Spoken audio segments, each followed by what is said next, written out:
Muchas gracias por venir, muchas gracias por acompañarnos. Cumplimos 5 años, Mostra cumple 5 años.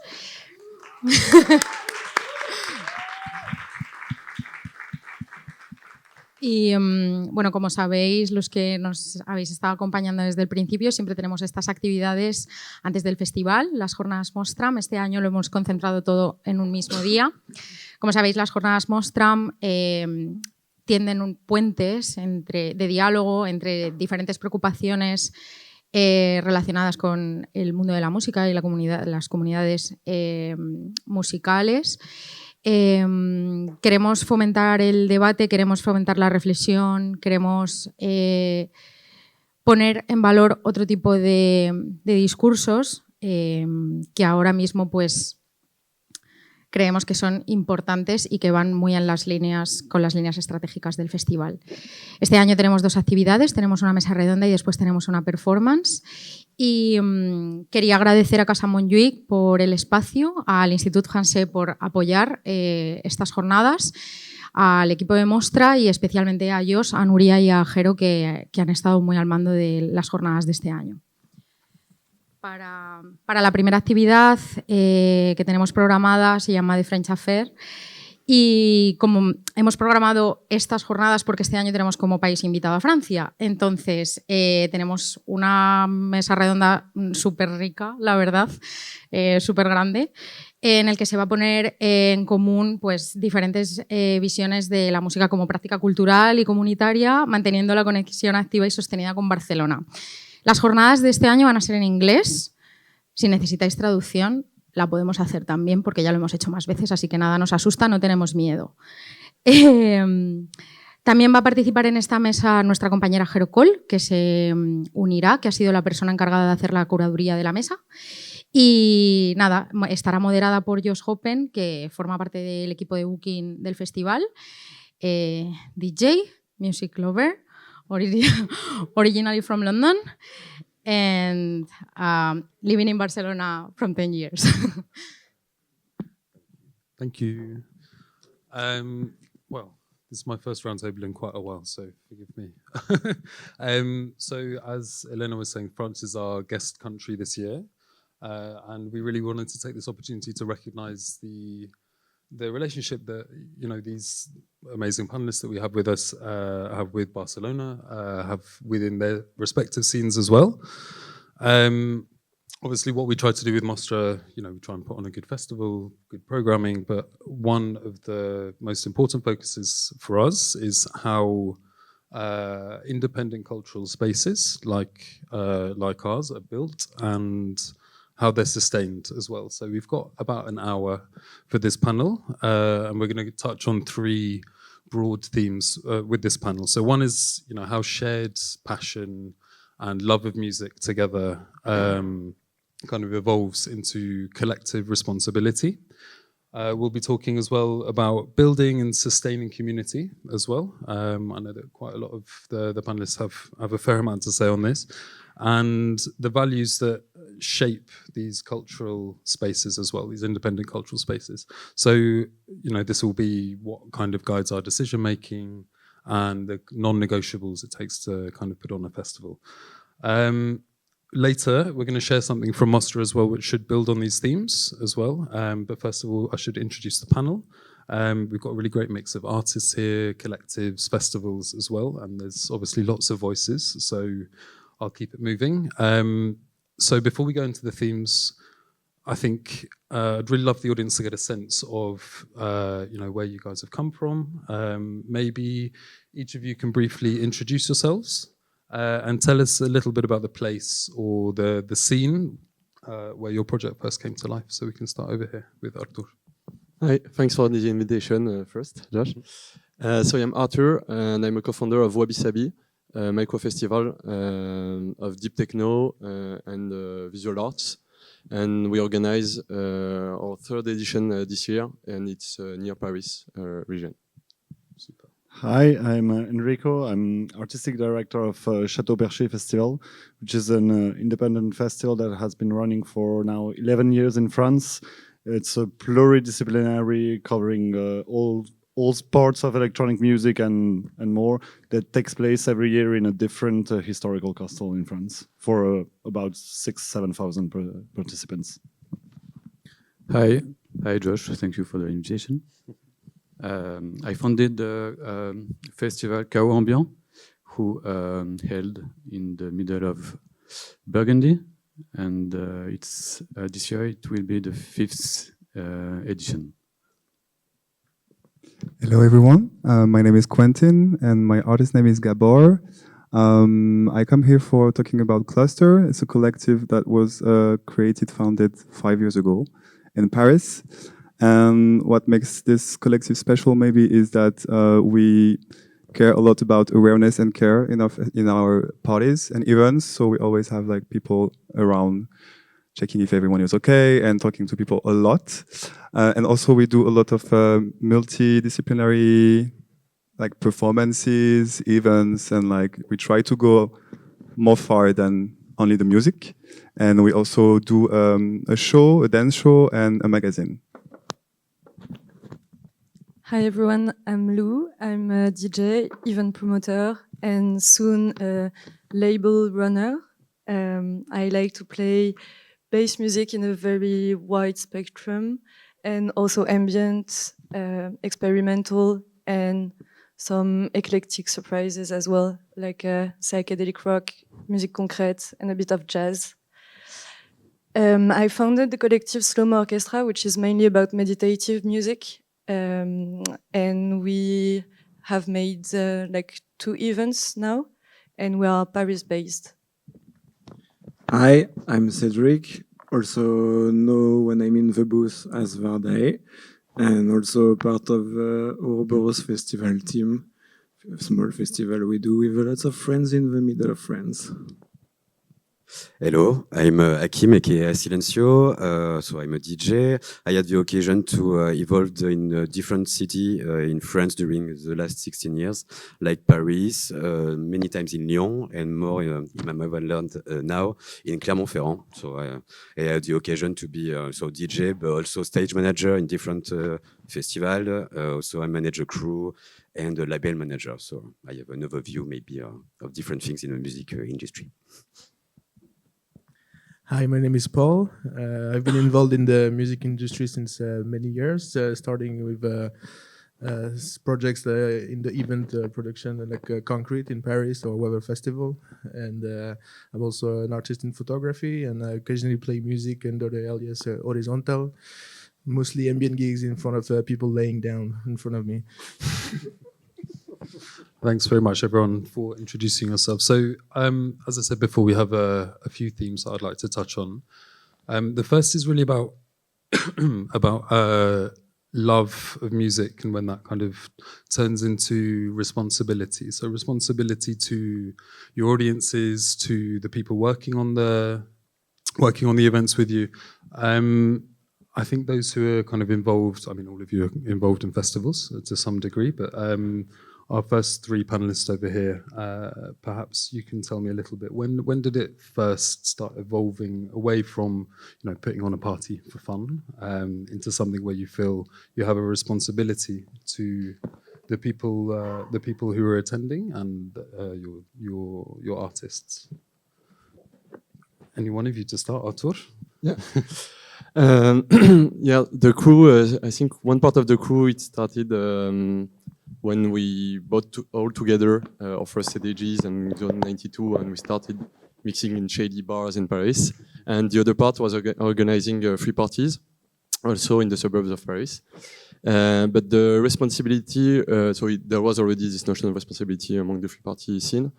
But then when we rejoined and we organized the first edition of the Wabi Sabi, that's when it expanded to the public first, and it was not anymore friends or really close friends coming to the parties, but the broader public, and that's what I think we felt we had that responsibilities. And to me, the important question is also why we do that, and not only when. And why is after, like you said, you went to a lot of festivals and micro festivals, and in France we have a really rich scene of micro festivals, I think. And at one point you want to give back, I think, by organizing yours, by making your vision and your dreams come into another micro festivals of your taste and for your public. Chateau Perché was founded in 2015, and by the dream of someone who came back from Berlin and who came from central France in Auvergne and discovered there a kind of freedom of expression, freedom of being that he didn't know from his hometown in his own part of the country. And he wanted to offer a new way of partying, at least from what he knew before. And I think that this sense of responsibility came at Chateau Perché from the very beginning, because it was embedded into the DNA of the project. It was never only about the music, and I think it wasn't firstly about the music, but first about creating a space of self-expression in a safe environment that was lacking, I think, outside of some very specific underground, really small scenes at the time in France. And Chateau Perché wanted to pioneer a bit a new way of partying inspired by the German scene. And so I think this responsibility was there from the beginning. Then at the time it was a group of friends, young, that do it in a DIY style. And since then it has been professionalized and learned from one year to the other how to do it properly and professionally. But I think for us it was in the DNA from the very get-go. So I'm sorry, I will read a little bit. That's absolutely fine. So I want to say that first, yes, it was a group of friends, and then it wasn't enough, and I wanted to be to get more involved in supporting the artists. And I decided to share, to create a space where the artists can share their work, and that's how the festival Chaos Ambiant born in 2022, and since then I try to create a space, a safe space for the artistic creation. And that's the main goal. That's very interesting, and I think there's obviously a bit of a difference for the artists as well who are coming to play. It kind of looks a little bit different. You're not necessarily organizing the space, but kind of shaping the experience inside it as well. So, when we talk about responsibility, do you find playing a kind of responsibility as well? Do you kind of plan sessions or productions based on the crowd that's going to be in front of you? Do you want to take us through some of your own experiences? Perhaps we can just keep going in a linear fashion for the time being. Yeah, to answer this question, I think that, for sure, we all love music in here, I think. That's why we're here. And, in an artist perspective, when I started to listen to music, I loved, EDM, no shame. And then I didn't love the people. I felt that I was not feeling right there. I think everyone here knows why. And after I discovered techno, I discovered all this electronic scene, and I discovered that music goes way far after only music.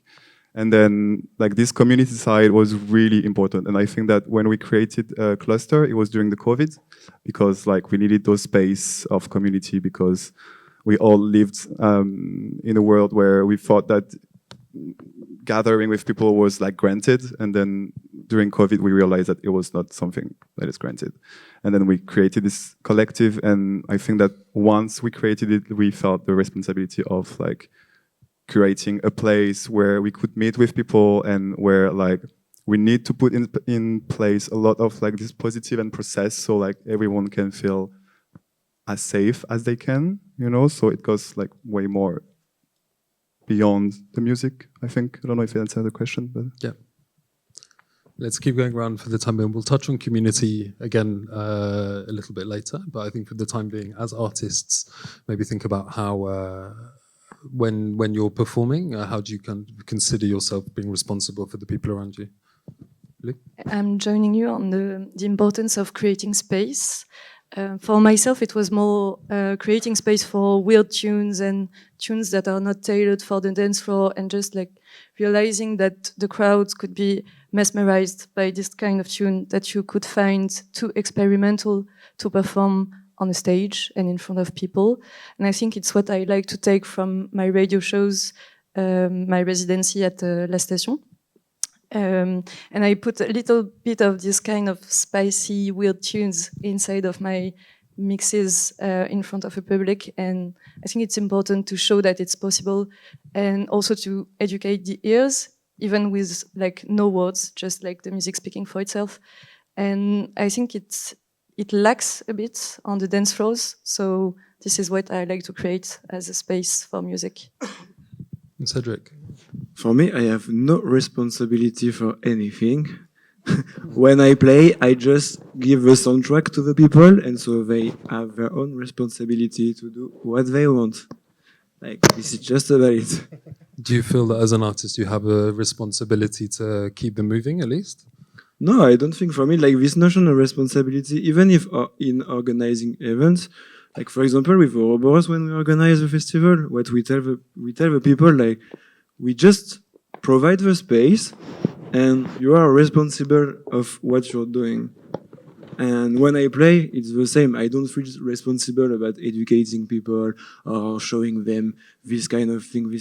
For me, like, the only thing which matters is, okay, we are all together. We can be unit, celebrating life in the moment. Me, I just play the music for this, and you take responsibility and you do your own shit. For me, I'm not responsible of this. You're putting a lot of trust into your audience as well. I trust the people. People can be responsible if you give them the space to be responsible. That's nice and trusting. Okay, Hakim?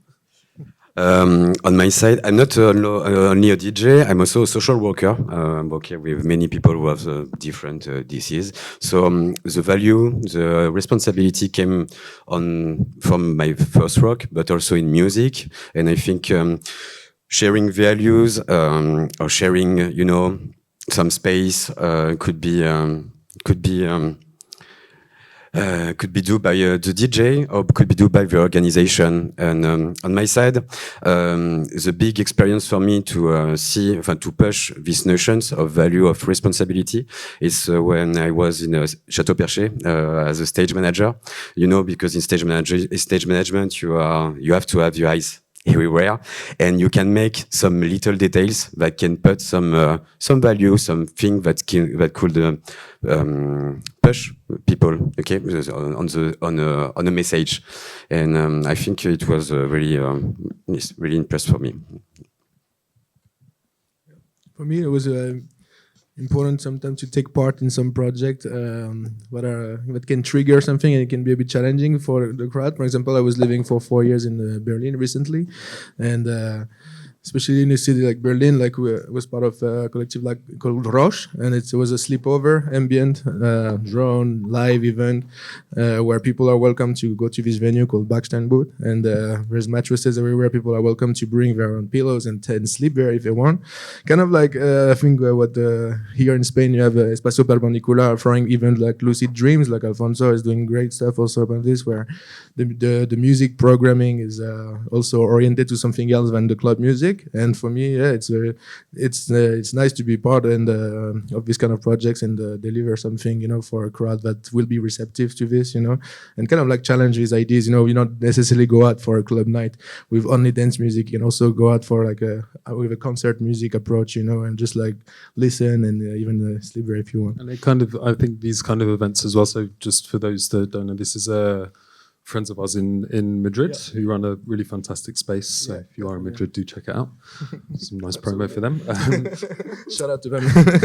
Big Spanish tunnel. But they have they've built a fantastic community. I feel that in Barcelona as well, over the years, we've Mostra and other festivals like Parallel, smaller festivals, tended to build a real sense of community and almost a family as well. So I'd like to talk a little bit more about community now. Josh, I'm sorry, I would like to add something. Is it okay for you? Of course. Yeah, sorry. I wanted to talk about the music, and I feel like an example that maybe talks to all of us. I don't know if you no hard techno. Like, I think we know what we're talking about. And I think that this is for me, like, no judging on the hard techno, but I think this is for me an example of sometimes music that is in a way not responsible for the community. I mean, it's part of a big thing, you know, we know why, like it's a big system, but I feel like we are not all like white cis male that maybe don't care about, you know, like anything, it's okay. But there is a lot of people that feel like that those spaces are important for them to like be someone, express themselves, or just have a space to, yeah, to meet people, to like, and for having, you know, a safer space to, yeah, okay. Sorry, I wanted to talk about, because I feel like it's really important to say that in creating the music and the lineups and yeah, all of that, there is a real responsibility. And we love music, but there is consequence also with like the music that you can put in some festival, in some parties. And I think that's really important to talk about it, because like if you have a party with only like white cis male that's, you know, like play hard techno, you know, like some people like me, I would say, you know, as a queer person, I would not feel comfortable to go there. So, you know, I think it's part of responsibility. And I know it's also about the community, the topic, but I wanted to share that. And also, like, for example, the ambient music is a music for the soul. And I think that we resonate on that. And I feel that those spaces are also important to gather people in another place than only for like dancing, but only also for like gathering and taking care of themselves, you know. You can, yeah, you want to say something, Eriko, maybe? No? Okay. Yeah, sorry, I took the space for that, but I wanted to like just I think it's a very important and lucid point as well. And I think, you know, drawing on, without going into too much detail, recent events which have kind of been in the news and within our community, I couldn't agree more. And I think it's something that we try and do with Mostra, is create a scene which is more inclusive than many scenes, well, across Europe in general.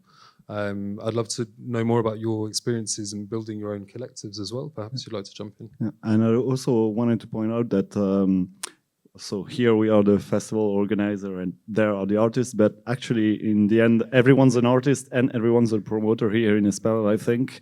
And that's actually very interesting, because I think in a way it shows how one of our roles can affect the other. For me personally, being an organizer, maybe first and foremost, but deeply affected the way I apprehend DJ sets, and that I always see my DJ set through where am I in a timetable. I try to think with the organizer's eyes on what the flow for the party was, and on the other side, being an artist also affected the way I curate lineups. And I think that, yeah, as Lou said, she promotes ambient events because she also wants to offer a part of her art that is unrecognized, and not that you have to go work for it, and maybe you need to create more spaces to promote a kind of music that you want. Yeah, and on the other side, when you're a promoter, you know, like for example, the importance of a warm-up set, and I think one works with the other to create a more communal environment. As artists, I think we know also that we need to choose our tracks to create a vibe and to create a warm, welcoming environment for guests, and vice versa. Lou, did you want to jump in? I just wanted to say that it's a shame that the experimental and like non-club music is like always for the opening, or always for like a second stage, like a side of the main one. And I'm really I want to defend the fact that it can also be like mixed. And why not having a pause on the main stage and like playing some, I don't know, like music with no kicks in it, or anything more eclectic than it. So yeah, I join you on this. I think it's but for me, I will say like it's not about the music in itself, because it's more about the intention behind. You can play art techno and do like TikTok techno events. If your intention is like, we really love this kind of music and we really want to welcome people like with love and we want to take care of them, you will have no problem. What happened in this scene right now, it's because it's only about the system. It's like power, money, and so patriarchy and male associated. Yeah. In our scene, in the deep techno scene, like nothing happened like this because first there is no money to make. We have to take its important things. So it's based on like just people who love to do something. So it can be ambient, drum and bass, techno. So I think what Lou said was important as well, like to promote some kind of music, like you guys did at Mostra'm last year, for example. One of the headliner was Robert Enke, and he played an ambient live set, and to create these kind of spaces for sure. I think it's important in the scene to acknowledge it as important as the rest of the program. For example, you know, I agree with you. It's more about the space you provide than the music. Like here around this table, we all do different kind of music, and we all have different. But what can be linked is like the space we provide to the people, and the way we do is maybe a bit different. But for me, the space is really the most important thing. If you provide the safe space, you can play whatever music you want, ambient, whatever, and You'd hope so. it will work well. I'm bringing it. Mostra'm is about this. Mostra'm, why we come every year? We don't come. Family vibes. We come because this space is special. Like, Thank you for saying that. Appreciate that a lot. You caught that, yeah? So I know. I'm conscious there's a few things I would love to get through here, but I think one of them is community, and I know that Quentin, you had something you wanted to say about building your collective, and I think maybe we can bounce some ideas around as well, because it will relate to some other topics to touch on. But in particular, it'd be interesting to know about some of the challenges that you've faced building a collective in general, and the kind of interplay it has with not just with the scene around you, but politically, socially, and see if there's some kind of shared insight. Yeah, I just want to make something clear. I don't want to take the credit of creating Cluster because I didn't create it. That I arrived later, but now that I'm creating the team and the lineups and the performance, I can talk about like what happens. And yeah, there is like several things about community. I will try to not take too much time, but I think there is a community inside as a collective, because we know that in this environment there is not that much money. So like it's a lot of volunteers, so there is often a lot of burnouts, and we talked about it, that there is those possibility, but then it's really important to make the crew like as a family. So when your public will see you on the dance floor as a family, and like that everyone feels great, then they will feel part of this family. So to create this family, it's important to like choose the people, be inclusive also in the community that you're building, listen to everyone, take time to communicate. I think it's something that we all need to do a lot. Communication is the key. And in Cluster, we are like between 30 and 40 people, so it's a lot. But we take time to communicate. And we go to like team buildings, like corporate company, to like just talk for hours about how we feel, and cry for hours about like how we feel in our life, but also in the collective. So I think it's really important to point that out, because that's what's make the collective going great. And also all the decisions are not taking like vertically. I'm not like taking all the decisions, for example. We make a big decision as a crew. So it's hours of discussion and like... It's among all of the 40 people. Sorry? Among all of the 40 people in the collective. For taking the decision? Yeah. Yeah, we take... Fantastic. Yeah. Like we actually work with Discord. I don't know if everyone knows about it. It's like kind of a channel on which we can talk about different topic. And so like every time there is a big decision, a big event, a big proposal that we have from like collective, from abroad, everything, we put it on the channel. And if there is like a majority of votes or one ultimatum that is say no, then it's no. You know, it has to be like something that we want to do as a team, as a family. It can't be like one person taking the risk for everyone. It's not possible. So this is really important. Then also like something that we maybe don't talk enough is money, salaries and incomes. So obviously we make money with the collective, that's for sure, but like we don't make that much money. But then every benefits has to be shared in a smart way. So we're trying to take all the benefits of the whole year and we share it with like everyone. And something that we don't talk about is invisible work. So for example, like in a party, there is some people that are doing the performances, some people that are doing the communication, some people that are doing the graphic, people doing the artistic performances, the technical stuff, and we want everyone to be paid in the same amount, you know? So we take the benefits and we share it by for like communication, production things. So everyone has their share also, to feel that it's not because you're a DJ that you will be paid more than someone that is doing the communication, right? So yeah. Is this something maybe from some of our festival organizers as well? Is that an approach that you take as well, trying to democratize as much as possible?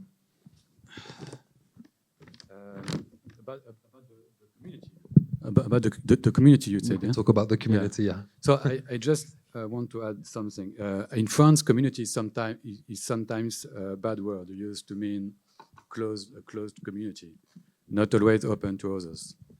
So it's a very important question, because I don't feel concerned by this question, because we don't have really a community around our festival. What I fear about the community is the isolation of a community that would be difficult to access without mastering its codes. So I don't think we are trying to create a community in that sense. At least that's not the main goal. What we do like is the idea of creating a place where we can share a sensitive experience through music and visual art.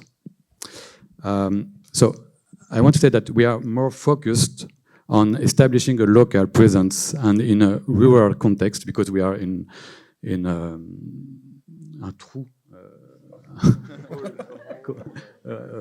Comment tu dis déjà? Un trou déjà, comment tu dis ça? Hall.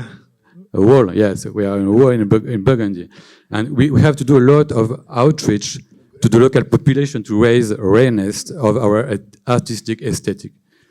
Most people in the region around the festival don't know much about the artists we invite. How can we get them to be interested in what we do? This is an important aspect of our work, because we don't want to create a bubble that is disconnected from the local population.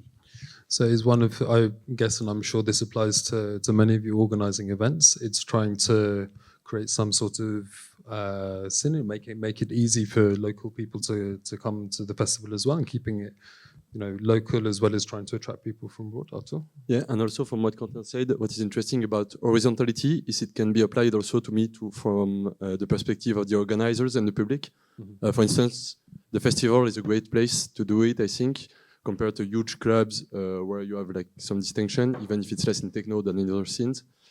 And yeah, I think one of the main things for us is also what we try to do is that the people, they see organizer at the bar, then they can see behind the booth, they can see on the dance floors.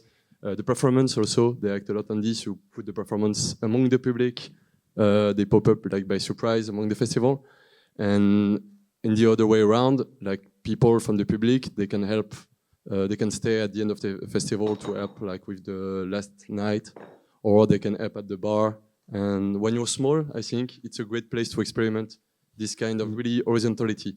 So creating the separation. No, yeah. I agree with that totally. Enrico, did you want to say something too? I kind of want to bounce back between everything the three of them said, so I'll try not to be too long. But for us, we're not in the same horizontality as you guys were saying, because we are a way bigger festival. It's 7,000 people. So at that scale, horizontality can be very hard and was never functioning.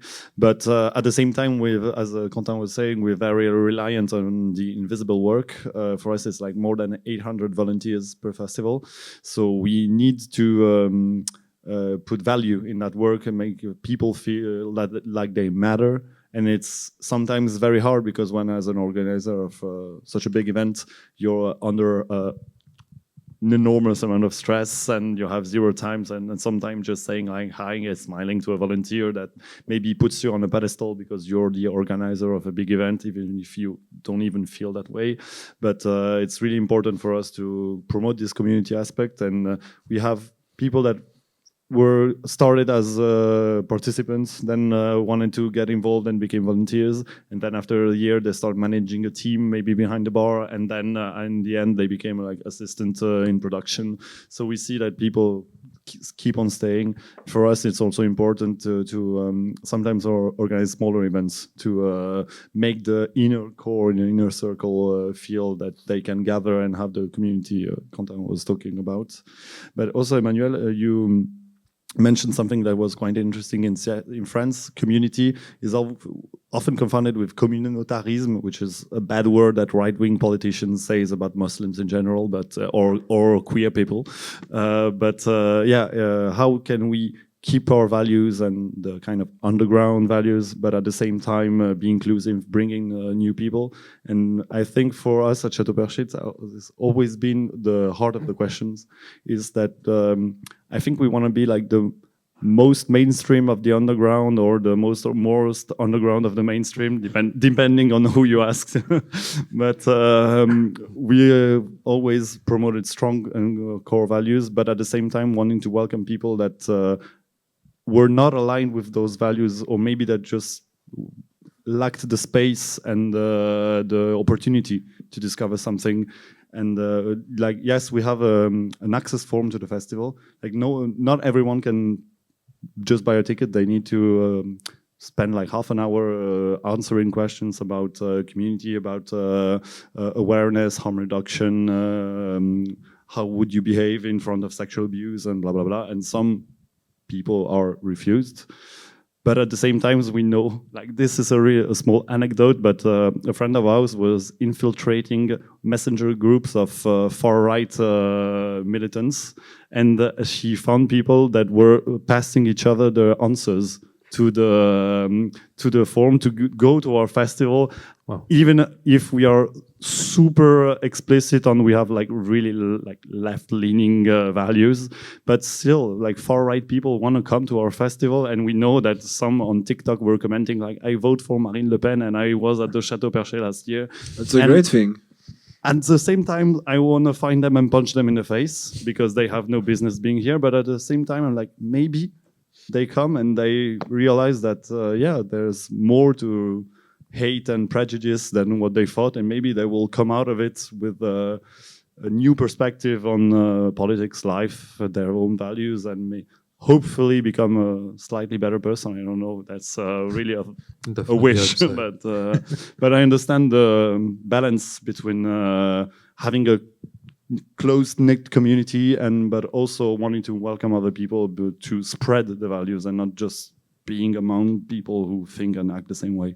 I think that's ultimately how you want to, that's how a community can be sustained as well, and sustained for a long time. We talk about sustainability often only in environmental context, but I'd like to kind of draw it out a little bit. It's not necessarily just environmental sustainability, it's the sustainability of teams. We talked about it briefly before, but avoiding burnout within festival teams as well, or within, as an artist as well, touring artists often burn out too. I think I'd like to touch on sustainability a little bit across the whole group as well. Where is sustainability still, in your opinion, still very difficult for festivals, for collectives? Cedric or Hakim? Sustainability is like being sustainable as a festival, even as an artist. I think now the problem is more like the costs, which are rising years after years. Like with COVID happening, we have all this big message everywhere, like, yeah, we have to change the scene, and we change it like 10 times worse, honestly. And so like even for bigger event, but like for small festivals, sustainability is really an economic point of view, because like everybody wants more and more money every single edition. So at some point you have to make choice. Do I preserve my community, but I have to like increase my prices? Do I just like open it to more people, but I maybe lose the community I had? I can see him nodding next to you. So I'm bringing Have you got something to add to that as well? About sustainability, I will take an example. On my side, I'm living, I'm based now in Clermont-Ferrand, which is a little town of 200,000 people. And the venue are closing. The economic situation is here, and it's really, really hard to evolve when you don't have some spot, when you don't have venue to make your community. When you make something, it's really hard because the economic risk is really, really important. So I will take an example with my crew, Totem Rituel. We made a festival 2 years ago, Sonoka Festival, with a big lineup, some artists, and we lost many money. But the answers to respond to it is now we will make something more little, and we will share with other crew. We have to be together to make the things. And I think it's an answer to the sustainability now, to put all the strengths in one project. Yeah, I just want to add something on that. I really resonate with what you say. I think also like part of the sustainability is governmental, I think. Also, like, could you repeat that? Sorry. Sorry. A lot of the sustainability matter is about governments and institutions and like city councils and things like this, you know. And for example, in Paris, by the end of this year, 3 of the best clubs of Paris are going to close. La Station, Le Samplé, La Cité Fertile.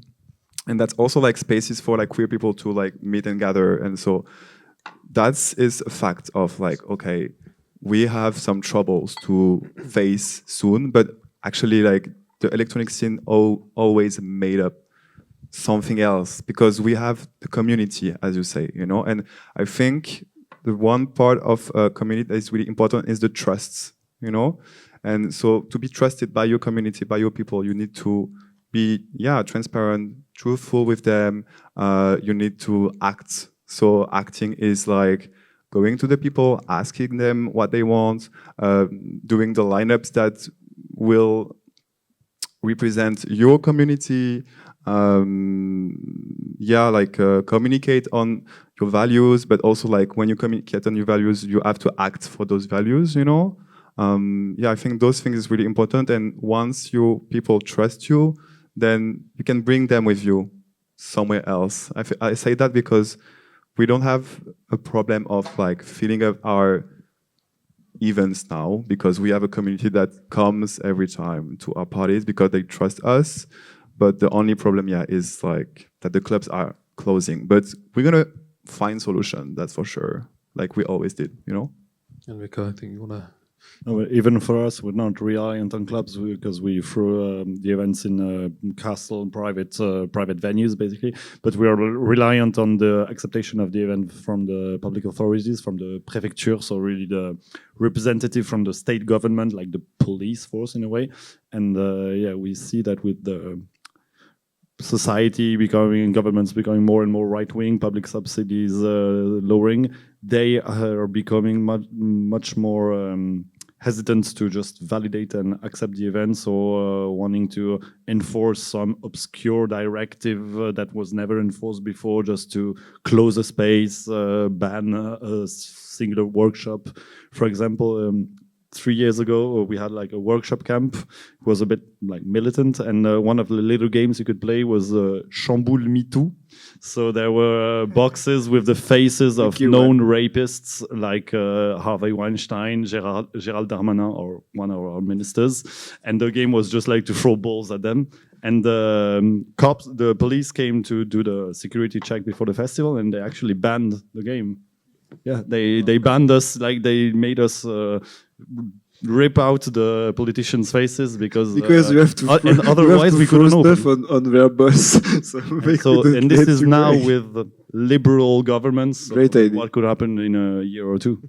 I think it's probably a problem that we're facing across Europe, and you know, something that I grew up with in London. I live in Berlin, and even Berlin, like the world capital of techno and blah blah blah, has had so many clubs closing and many community spaces shutting down because of rent increases, landlords kicking out to convert spaces into office areas, etc. But then I think you need to make friends. Then, like, I know it's difficult, but I think that we we should not say like, okay, far right is coming and then like it's going to be the end of it.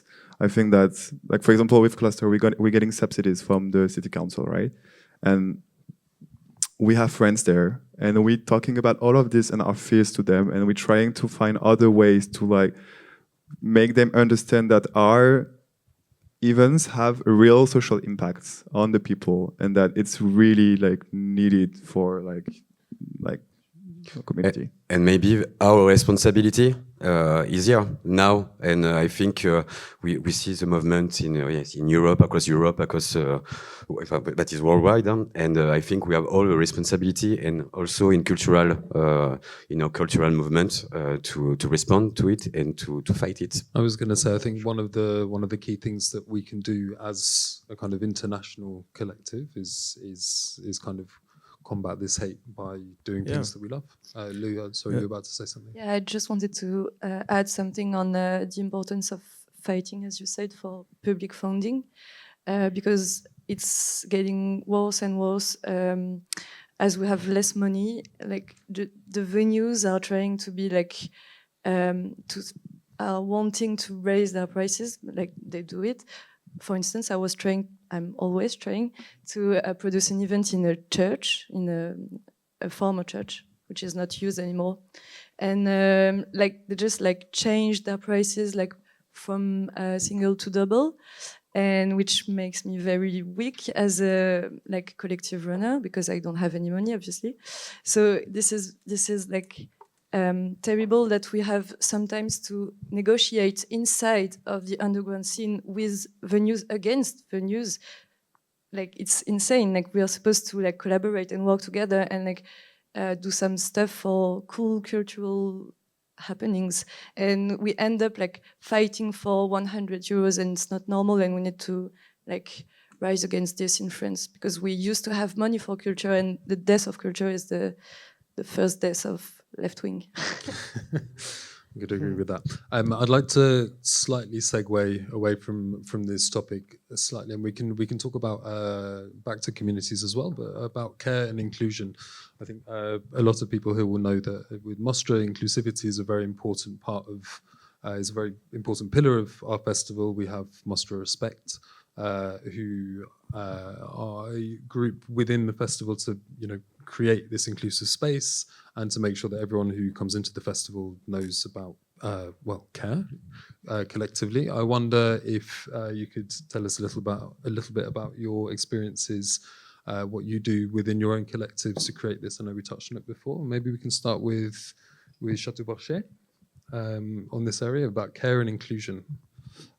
So we've been working for years now with specialized structures in harm reduction and prevention. So the whole team went through training. We have associations that are present on all the events, like Consentis, for example, in France, that was pioneering in forming organization and creating visual supports, and also having people on events to talk with the people and being present and making sure people know that there are teams that are working behind the scenes to make sure it's a safe space. At the festival, we have at every moment, I think, 50 volunteers that are trained, that are walking around site with like pink vests so people can go talk to them, they can see if something's happening. So yeah, we have like really a prevention part of the festival that built itself upon years.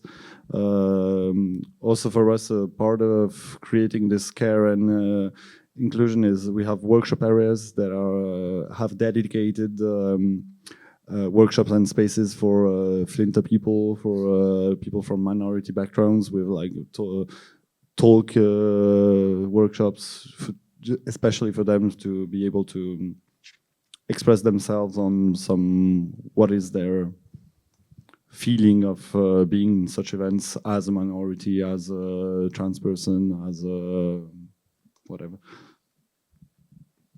anyone else like to kind of share their experiences of care inclusion? How do you do it in a cluster, for example? Yeah. No one want to share? I feel like I take a lot of space. No? Okay. So with cluster, first, it's not something like optional to have awareness team, to have like people caring about that. It's not something that we add as like a brand or as something we want to put on our program. You know, it's like something really important. It has to be taken seriously. So first, the team needs to be trained. Like we are paying trainings to the team to like knows about like VHSS and all of those matters that are really important, because yeah, if we want to have safer spaces, then it has to come from the team. And then so we always have, like as I said earlier, 3 people in front of our parties welcoming, after door policy, welcoming the people and saying about the values, like having an exchange with them on what they think about like awareness, consciousness, freedom, because freedom is always like a beautiful term, but like there is limits to that, right? So this, and then there is people inside, always checking up on people, like having this energy mood that makes people feel a bit safer. And I think it's also, goes with like something that is different from you. I think is that it has to also be a fight sometimes with the clubs where we are producing the parties, because sometimes the clubs already have their security team, right? So when you negotiate the deal, like, I mean, us, we always say we have this number of people, and in general for a party of like 500 600 people, there is like 50 volunteers. That's a lot, and for them it's like a loss in their profits, you know, for sure. But then we don't make the party if there is not those volunteers, right? Because people wouldn't feel safer in our way of thinking. So, you know, it's really important to also like make it clear to the party that there's going to be those process ongoing. Are you saying in some of the events that there's people are kind of more focused around the economic impact than the social impact? Yeah, I have an example with that. We did a party on, I mean, like the clubs in general, I always more economic did it, for sure. But then like we had a talk with one of our last producer, and we are like in France, it's a bit maybe different from other cities, but like we co-producing the event. So then like the risk of the party are shared, right? So then if you make like on a 300 people party, you have like 50 people that are volunteers and then don't pay the entrance, then they will say like, where are we getting the money, you know? And so we're trying to like sometimes fight for that and say like, if you want to have the people, at least our people, and you want to have like a party where you don't have any like issues or I mean, there is issues in our party, right? And we're not perfect, but just let us like trust us, because that's our cue, you know? So yeah, I feel it's all about like talking about it with the places, clubs and promoters. To me, as an artist and a woman, it's important to sometimes choose like women and like non-men persons to come with you on your journey, like through your opportunities, and like creating space for other women, non-binary, and people who are not men, because as you can see, it's a very manly world, and I think it's obvious. So it's more a matter of like how much space you can take for the others, not for only yourself, and how you advocate for not only your friends but talented people that are not men in your surrounding, artistic surrounding, and how you can like put them in the front as well, and how you can like just, you know, do your like just open the doors for other people around you, and it's very important. I think that one of the ideas perhaps is that festivals, collectives and artists as well, there's almost a collective responsibility that we all have within the scene itself. And I think that probably we can move towards our kind of last theme that I really wanted to touch on, which is values. It seems that on the whole, we all share kind of similar values that will kind of lead on to a short presentation that we'll have. Just to kind of close off this part of the discussion, I had a question around, if kind of non-negotiables and non-negotiable values that each of you has as artists or representatives of collectives or festivals. So if someone wanted to start a festival or collective today or start playing, what would you say is one principle that they should never compromise on? And we can just go through. Why don't we start with Paul on this side? I haven't heard from you. Yeah. I mean, I think what could be considered as non-negotiable, as an artist or as a promoter, is not making any compromise in curation, for example. In terms of just for economic situations, just like stay true to your identity, and what's your first love, and what's your beliefs, what you care basically for. And so yeah, that's the first non-negotiable thing, I think, for the scene. Yeah. Okay. I will just add, Go on. for me, it's respect. Respect is non-negotiable. As an artist, as a promoter, as a festival goer, as a clubber person, you have to respect the people, the rules, anything. Yeah, for me, this is the most non-negotiable aspect. The curation is, I agree also, but if you don't have respect, you can't follow on anything else. Back to Hakim. Yes, the same. No doubt on the curation, but also a safe place for everyone who's coming here, because the dance floor is a place of freedom, a place of expression, and I think for me it's one of the biggest value. Yes, a safe place to enjoy. Thanks, Lou. I think equity between artists is one of the main things that is important as a value. To explain a bit further, I think that just treating local artists as the same as the bigger artists is really key. But also music has to be the only criterion above followers and views. I know it's obvious, but it's still, this game is still on. Yeah. And that's how you curate your thing. Yeah. Well, that's what you say. And also just saying out loud when you love someone's music or someone's mix. It's so basic, but it's so important, and sometimes it's a bit rare, and it's always a pleasure.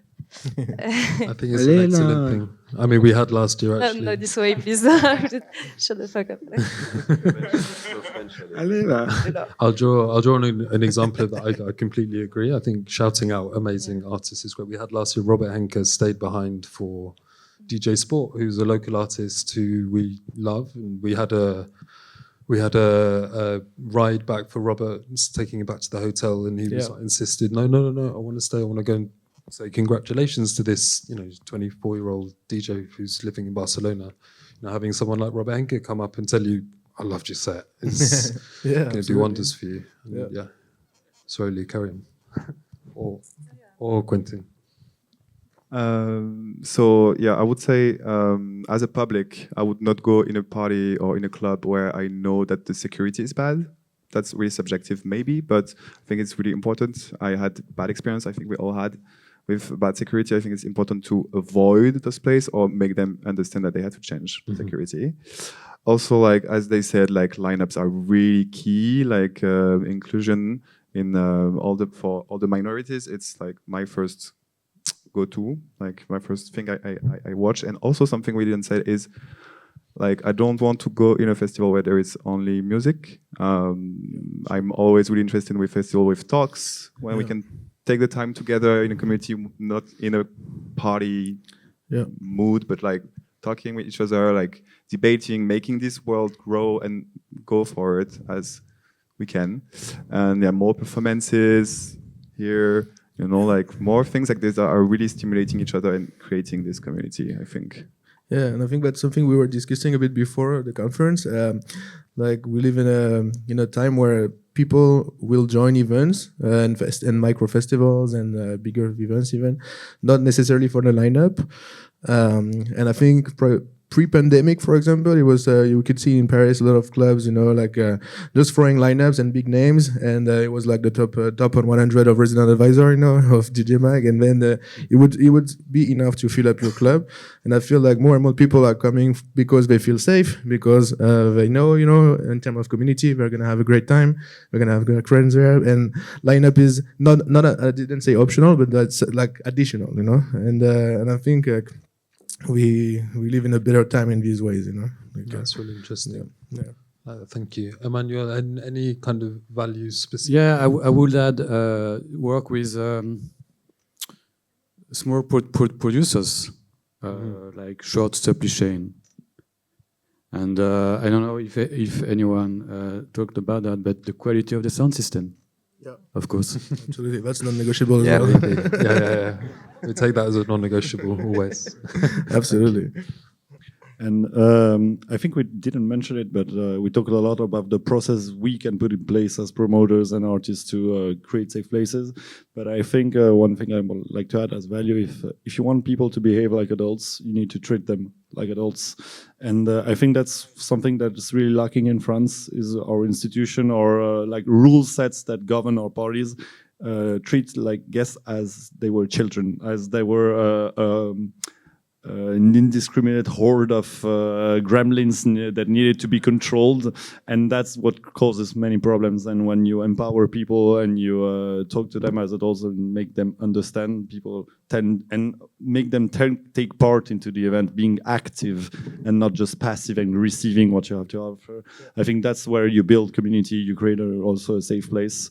And just it's a side example, but at Château Perché, we put a big emphasis on people create their own costumes to come to the event. Okay. And so people also feel like they're part of the experience because they are bringing something to it. And that, I think, plays a big role into having a healthy and sustainable community in a safe place. I agree. I think the healthiness that comes from kind of active participation. I really like that idea of active versus passive, because I think we often have that with many club nights. You're treated like a child, and it can be quite frustrating. And I'll just add to me, creating the ideal and safe environment is the non-negotiable, but also add authenticity as a value for us, meaning we book artists, but we like to book also good humans or humans we match with, people we match with, and then they can come back over the years to the festival, and we have like kind of an official residents, DJs that come every year. And I think that's also that comes into the community, what we talked about earlier, to have like to be friendly with the people, and it's not just like a club booking artists. That's fantastic. Thank you. I think it does seem that we share a lot of values, and I think with the non-negotiables we've kind of went through, I think it kind of spans across the majority of the projects that we're working on. I think this is probably a good moment to pause. So thank you very much. Thank you very much to our panel. We're going to have a short presentation now, but first of all, thanks very much for your contributions, everyone. Thanks to you. So, kind of building on these values that we've been talking about, we are now going to introduce Jero from our team, who's now on the screen behind us, like the Wizard of Oz. We're going to build on some of these ideas from part of Mostra, but also working already with some of our panelists here. And at this moment, I'll pass over to Jero. Hola, Barcelona. Good evening, everyone. Thank you so much for being here. I am very happy to join you today, even if it has to be remotely. And I'm especially happy to see so many of the people that we have been speaking with over the past months here, all together here. That's amazing. So, hello, Enrico, Emmanuel, Paul. Hi, Arthur, Kentin, Lou. Hello, Akim and Cedric. Hello to you all. Welcome to Mostra, and thank you so much for joining this interesting panel. And thank you, Casa Montjuic, for having us. For those of you who don't know me, my name is Jero, and I am part of the team behind Mostra'm Barcelona. For sure, you know that it's the place to be this week. And well, after listening to all our guests, to all these ideas, thoughts, and inputs, I feel that this one is the perfect moment to launch this project that I would like to present to you. This is something that borns from several conversations and shared ideas with different festivals and artists from across Europe. So what I would like to present to you today is the idea of an European network of independent festivals. Sounds great. I hope it sounds great to your ears. So here we go.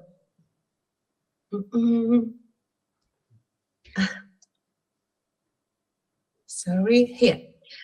Well, this initiative is launched within the framework of Mostra'm as the way to bring together independent festivals from across Europe and a way to start connecting ones with others to become stronger together. The project is also developed in collaboration with Reroute, who joined as a strategic partner. For those who don't know what Reroute is, it is a collective that works on sustainability and regenerative practices, always helping festivals to imagine a more sustainable future and always facilitating the steps to make it reality. I think Simon is over there. He just arrived from Tbilisi, from the airport. Hello, Simon. Hola, hello everyone. So, talking about reality, talking about reality, if we look into festivals, we can see how they are living a super fast changing reality. Why? Because costs are rising. Public funding is every time more and more reduced. And also our audiences expect more from cultural organizations because they want us to be responsible, inclusive, and they want us to take care of our beloved planet. And we all know it's an urgency. If we look into independent festivals, we can also see that they are deeply rooted with their communities. They are resilient and adaptive, and they are also capable of lead a positive cultural change as they have freedom to experiment. And this is amazing, and they can be creative, and they love dialogue. As you can see, everything is super positive. So we can see that the challenges that we are facing are global, but we are experiencing it locally. So this moment creates an opportunity to move from individual responses to collective action. A European network can provide a meeting point for independent festivals across Europe, a space where dialogue becomes focused collaboration, also a platform to exchange knowledge, experiences, and practices, and of course, a structure for joint initiatives and collective voice. The thing is, the more we come together, the stronger we become. I would like to explain also that this idea is not starting from zero. It became at some point that it was a simple question like, what if independent festivals create a space where they can meet, they can exchange, and they can grow together? And very quickly, it became clear that many of us feel quite aligned in values and vision. As we have seen from our guests in this lovely French panel, there are certain words that are always there, and they are community, responsibility, and sustainability. So this network begins from a group of committed independent festivals that share strong connections, values and vision, collaboration, cooperation. This founding group is the basis from which the network can grow. Well, at this stage, what this network could do? The idea is not to define everything too much strictly now, as the network should evolve with the people who is part of it. But some needs are quite clear, like sharing knowledge and building capacity through peer exchange, peer-to-peer, sounds familiar, and expert input. Also, developing or adapting frameworks for action on shared challenges, building a stronger collective voice, being transparent and accountable in our practices and impact step by step. And last but not least, listen to me, this is important.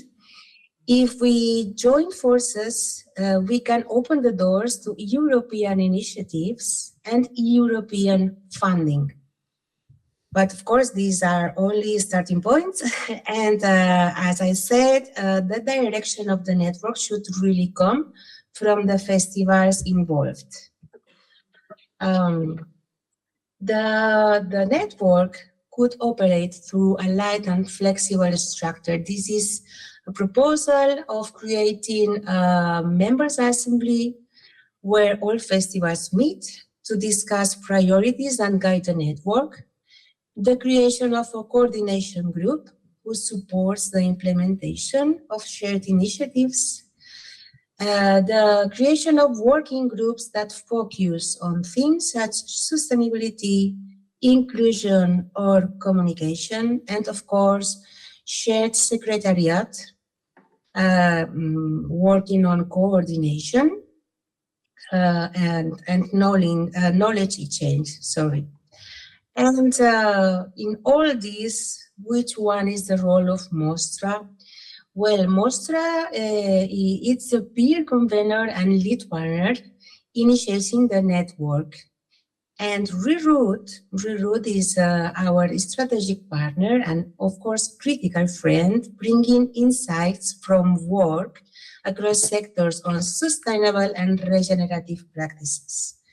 This model, as I said, must evolve as the network develops and grows. For me, it's super nice to think, I hope that also for you, how this network can make a difference. How? So culturally, making local creative ecosystems and independent artistic voices strong. Socially, creating inclusive and accessible cultural experiences. Environmentally, reducing carbon footprints and promoting sustainable practices. Economically, supporting local suppliers and resilient festival models. And of course, institutionally, building credibility and collective influence with stakeholders. And here we have several examples from founding members of this network, like Mostra, that has achieved with the roadmap proposed by Reroute in these last years.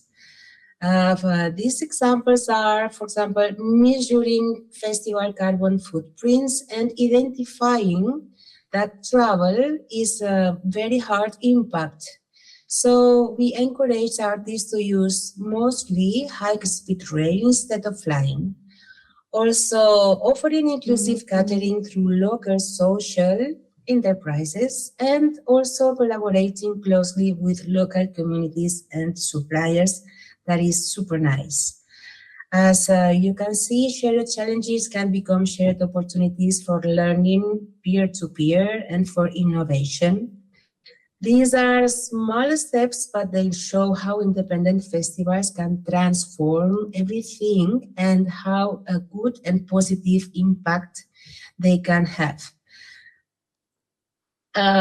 So once explained all this, next step is to start building the foundations of this network and moving forward. So the proposal is in the coming months, making the formalizing of the founding group, validating the shared charter, activating working groups on key themes, and preparing the first joint European project proposal.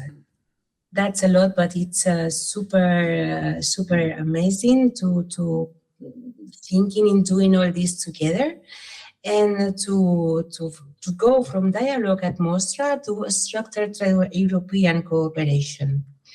The goal is to continue this conversation and see how this network can grow and reflect the needs and ideas of the festivals involved. And what starts here today at Mostra is just the very beginning. So that's all from me. I would like to thank you very much for being here and for your time and attention. And of course, if anything of this resonates with anyone in the room, please don't hesitate in writing to that mail, or look for me behind the team of Mostra. And I would like also to thank Josh and Elena for your support here. And thank you, Xavi, for the design of the slides. And thank you all the guests from France for joining us. And thank you, Casa Montjuic. And I wish you all an unforgettable edition. Thank you.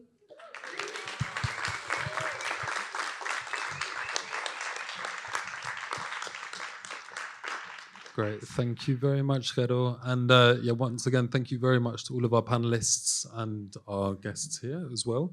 I think just to kind of wrap everything up, obviously we have this proposal, and I know we already have a bit of buy-in from some of the guests here already, but hopefully this is something that can grow over the coming years. I think one of the key things that's come out is, you know, when we share good practice and good values, when we share intentionally, some really fantastic things can happen, which hopefully we'll see over the course of the weekend as well. So I look forward to seeing everyone in the next couple of days on the dance floor as well. Once again, thank you very much to our panelists. We're going to take a short break now, and then back in about 10-15 minutes for a performance from Charlie C. Thomas. But yeah, thank you very much, everyone. Thank you.